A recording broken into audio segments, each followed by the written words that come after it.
What's up guys, it's Ian here back with another video, and today I'm going to show you a back workout. It's important to train your back. About half the time people are going to see you from behind, so you gotta have a good looking back.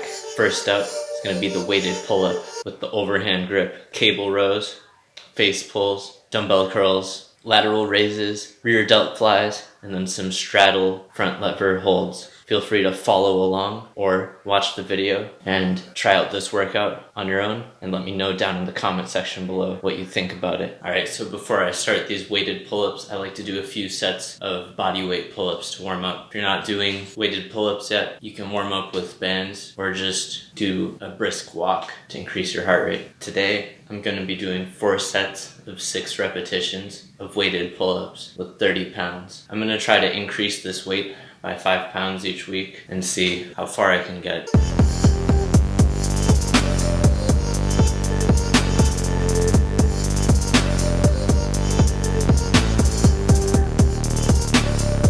If you followed my Instagram, you probably saw in the past I used to try to do weighted pull-ups with as much weight as I could. I would be doing weighted pull-ups with like 90 pounds on the belt and swinging a lot, throwing my legs into it. As a performative act, it obviously looks very cool, but in terms of back development, if you're throwing your legs into the movement, you really have no idea how much work your back is doing.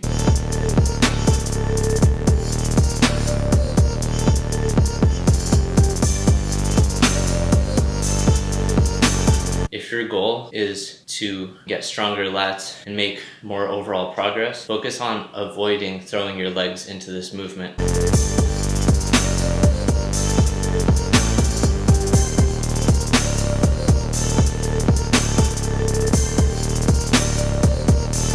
I really look at the weighted pull-up and most of my resistance training exercises as developmental exercises. Try to focus on not throwing your legs into this exercise, and I think you'll get a lot more benefit out of it.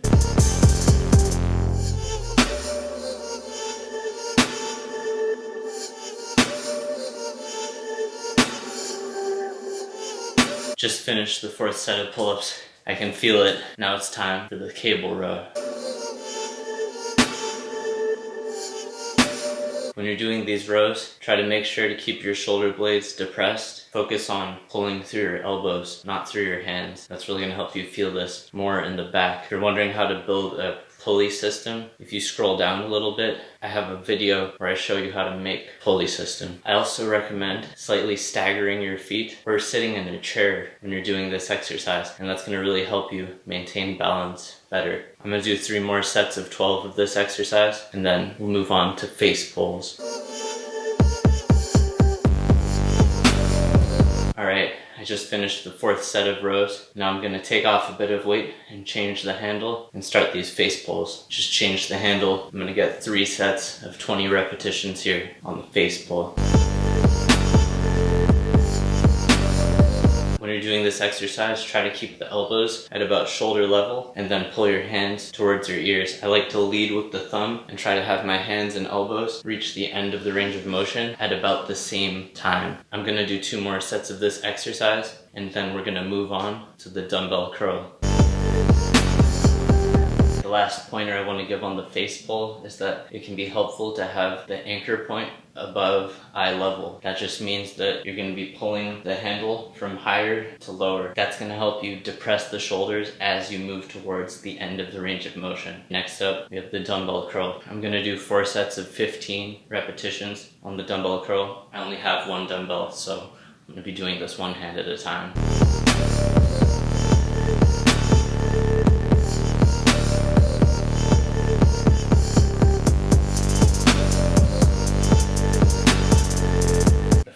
Tips on the dumbbell curl are to use a very firm grip, and as you approach the end of the range of motion, try to lead with the pinky edge of your hand, and that's going to give you a more intense peak contraction at the end of the exercise. I'm about to get into the 4th set of curls here. Comment down below or shoot me a DM if you want me to share this program with you, so that way you have it in writing.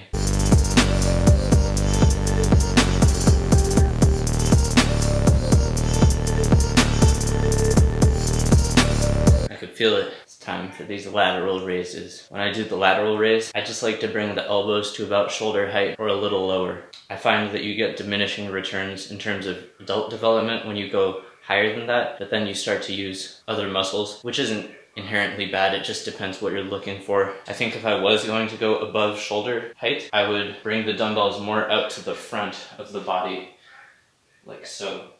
So when you see Olympic weightlifters like Liu Jiajun doing the plate fly exercise, he's really bringing the weights in the front of his body. He's not going directly out to the side and up. So when I do the lateral raise, specifically for side delt development, I just bring them about that high. I'm gonna go ahead and do 3 sets here. Since the side delts are a relatively small muscle group, you can get away with training them more often than you train most of the other muscle groups in the body. You might be able to train your side delts 3 or 4 times a week, as long as you space out the volume intelligently across multiple different days. If you want me to share my program with you on Google Sheets, then you can see how I've laid out side delt volume across multiple different days, so that way you're not going too long without training them. With smaller muscle groups that you're not able to inflict as much damage on, they also recover faster and detrain faster. So if you're only training your side delts once a week, they might be detraining for 5 of those days. If they only take 2 days to recover, that means they're detraining for 5 days. So that's why I like to have a slightly higher frequency when training smaller muscle groups.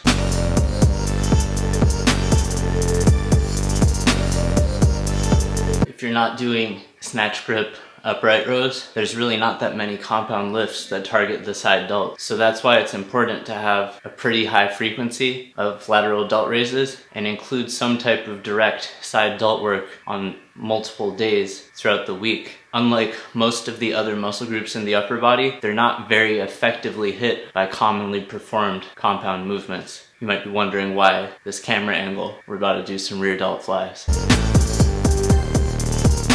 Unlike the side delts, the rear delts actually get trained in most of the compound back exercises, such as the face pull, the weighted chin-up, weighted pull-up, almost all rowing variations, almost every other back exercise. So you might wonder when you look at my program why there's so few sets of direct rear delt work. That's because the rear delts contribute to almost every back exercise. So today I'm only going to do 2 sets of rear delt flies because I did so many other back exercises today.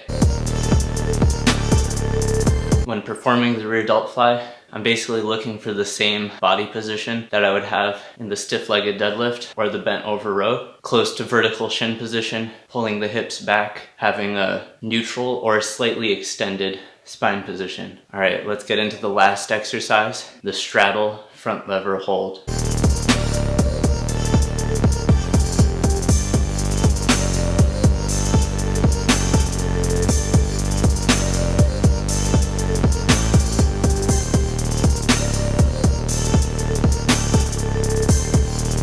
When performing the straddle front lever hold, I like to start in a pull-up position, then bend at the hip and push up into that upside down deadlift position. And then when I'm in that upside down deadlift position, I like to open the legs and squeeze the glutes really hard and then slowly lower down into that straddle front lever position. When performed in that manner, you're gonna have a much better chance of preventing the hips from bending. If you just carelessly drop down into that straddle front lever position without preparing yourself at the top, it's less likely that you're gonna be successful, and it's a lot more likely that you'll end up bending at the hip. Similar to the excessively heavy weighted pull-up thing that I described earlier, for a long time I thought that I was able to do a full lever, but I did a lot more research on this, and when performing the front lever, it doesn't really count if you bend at the hip. When you bend at the hip on the front lever, you're effectively making yourself shorter. All that really does is it's putting less stress on your lats. Right now I'm working more on the straddle, developing general strength with weighted chin-ups and pull-ups, and hopefully soon I'll be able to have a full front lever. Anyways, I hope you enjoyed this back workout. Drop any comments down below or DM me if you want me to share the Google Sheet that I made. Tomorrow I will show you a leg workout.